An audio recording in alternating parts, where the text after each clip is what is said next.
What is going on, my RV Insiders? I hope everybody is having a great day today. I'm Glenn and welcome to RV Insider. Today we are going to be taking a walk through this 2025 Wildwood FSX 164 RBLE.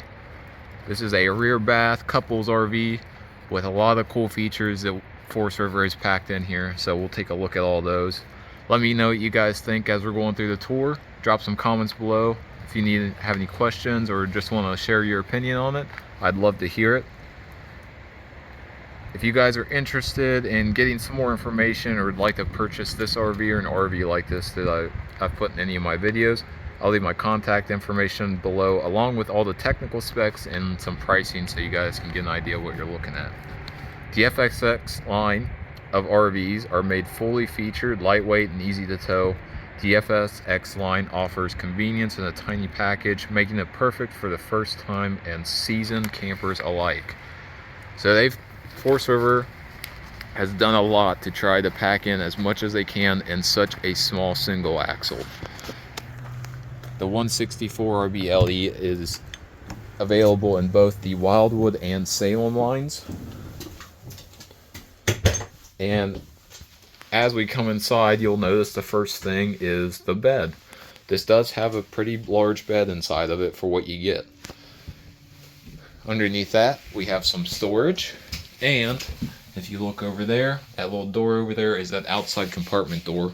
So anything you store in here is available from the inside and outside. Moving over here, we have this fold-up table. And what they've done is it goes with the couch. The fold-up table will sit right in front of there. But if you look how much floor space we have, they get that from getting rid of the dinette and putting a movable table in front of it. So you can leave the table out of the way if you don't need it, or if you do need it, then you can set that up. But a lot of feedback that Forest River got is a lot of people with RVs in this size range don't typically use the dinette. So they've heard that feedback, and that's why they offer this table instead. Now above that, we have our TV mount, along with our necessary hookups to make sure that the TV actually works in that spot. Moving over, we have our closet space.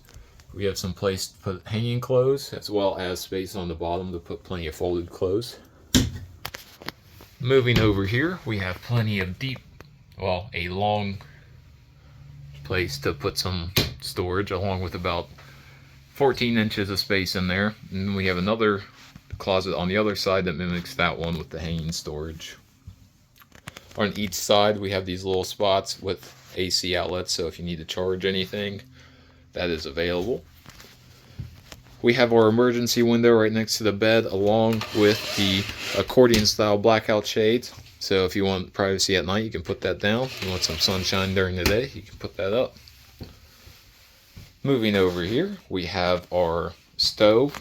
We have a 2-burner stove, cast iron top. Really like the cast iron versus the steel tops you would normally see. I really like that.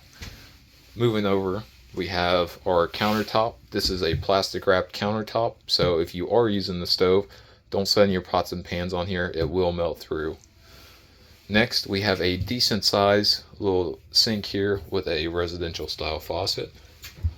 We have our old style shades here, the twisty ones, and some over the head counters or storage space. Has a little pantry or whatever you want to put up there. Underneath our stove here, we have this nice long drawer. And next to that, we have our little furnace. Now the furnace, I'm sorry, it's not a furnace. It's a space heater with an LED backlight. Now, one of the cost-saving features of the FSX line is instead of putting a full-blown furnace in here and taking up space, they decided to go with a space heater. Now the space heater does heat up to 500 square feet, which is plenty for in here. On a bigger RV, you would want that furnace, but for this RV, it's perfect because this is not a 4-season RV, because it has 2-inch thick walls and it's smaller, and you don't really want to be living in here or camping when it's super cold out. So that is plenty for 99.9% of people who would be interested in an RV this size. So that's why they've done that. Moving up here, we have this empty space. So typically they'd put a microwave here. They haven't done that here because they've given you a little bit more option as to what can go up here. So you'll notice the AC outlet there. You can put a microwave here, you can put an air fryer here, you can put a crock pot here, you can put any kind of kitchen appliance you want to use in that spot, or multiple of them. It is a deep spot. So they give you the option to bring what you want instead of limiting you to what they put in here. Moving down, we have this General Electric mini fridge. Got some door space, got some deep space, and we even have a little freezer spot. Now, we saw the couch earlier, so I'm going to take these cushions off. And we're going to lift this up and show you that we have some more storage space underneath of this couch cushion.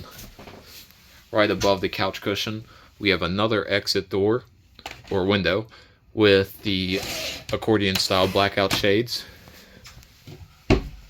Right above that, we have some more cabinet space. Goes all the way through with both doors opening.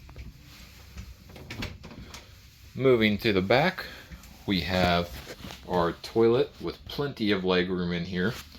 This is plastic, it is not porcelain. We have this nice big shower area in here. Drawing a blank on what that's actually called. And then right above that, we have our fan vent. So if it's humid in here, it's easily open, vent out all the humid air. One bad thing about this shower is if you're a little bit taller, I'm about 6 foot tall, you can see I don't really have a whole lot of space in here. But the nice thing about this vent being in the shower is it does give you a little bit extra headroom if you're slightly taller than 6 foot. If you are, this is going to be awkward to be in anyway. You're probably going to have to hunch over if you decide to use the shower. Or another option is just don't use the shower and shower at your campsite. Turning around here, we have storage space underneath this cabinet. But when we open this, you'll see we've got some more of those hanger bars, so you can use this as another closet, as well as you have some space down at the bottom there. We're going to take one last look inside here, go over anything I might have glossed over the first time. So we got our couch.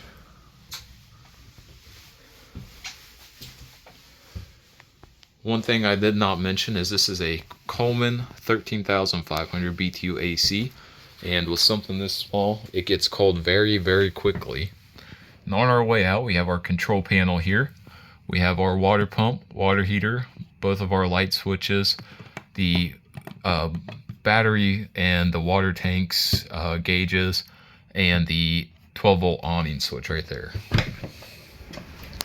We're going to make our way outside here, work our way from the front to the back, and look at all the features on the exterior of the RV now. Over on this side, we have our little chain and 7-way holder, which makes it nice, keeps them off the ground and gives them a place. Next to that, we have our manual jack and our 20-gallon propane tank. This is a solar input, so if you have a portable solar panel, you can hook that in there. Make sure all your batteries and stuff are topped off. And here is that storage space that we saw from inside the bed. So plenty of storage space in there, and there is a full-size spare in there. One thing I want to point out before I move any further is there is no front stabilizer on this RV. There's 2 on the back and then the jack, so they only give you 3 points of contact. You can always add them, but I want to point that out to let you guys know what's going on with this. We have some outside AC plugs, outlets. There's our rear stabilizer right there. We have our 8-foot 12-volt powered awning. Moving around here, we have our Lippert on-the-go ladder receiver. So what that tells me is this is a fully walkable roof, and that is a great advantage because you should be checking your seals and everything up there a couple times a year. Make sure that there's no holes or pricks or sealant that's missing off of any of the seams. So I would recommend doing that 3 to 4 times a year just to make sure your RV stays in tip-top condition. Next to that, we have our rear view camera mount, and the nice thing about that is if you do buy it, it comes with the camera and the backup, the screen that goes with it. And it's nice when you're going down the highway, you can see behind you if you're trying to merge, if you're trying to back into a tight spot, or there's something behind you where you're backing up. Makes it easy to look behind you and get a feel for how much distance you have. Coming down here, we have the steel bumper that holds the stinky slinky. Moving over, we have our coax cable input for the TV. There's our second stabilizer right there, along with our tank valves. So we have the gray tank valve and the black tank valve. We have 30-gallon tanks for both of them, and our low port drains right there. This one does have a 39-gallon freshwater tank. We have our 6-gallon on-demand hot water heater, so you can get continuous hot water while you're using it. We have our city water connection, our freshwater connection, our 30-amp inlet twist lock. And this RV weighs 3,020 pounds dry, is exactly 20 feet, and the GVWR is 3880. So this is truly a lightweight RV packed with a ton of features on it. And if you guys are interested in this model or another RV like that seen on this channel, feel free to reach out to me, as I am a salesperson for this brand, and I would be happy to help you out. If you guys have any questions, feel free to reach out to me as well. I'm happy to help anybody out the best of my knowledge. And if I don't have the answer, I know where to get the answer. Again, I hope you guys are having a great day, and I hope you enjoyed the tour. My name is Glenn, and I'll see you in the next one.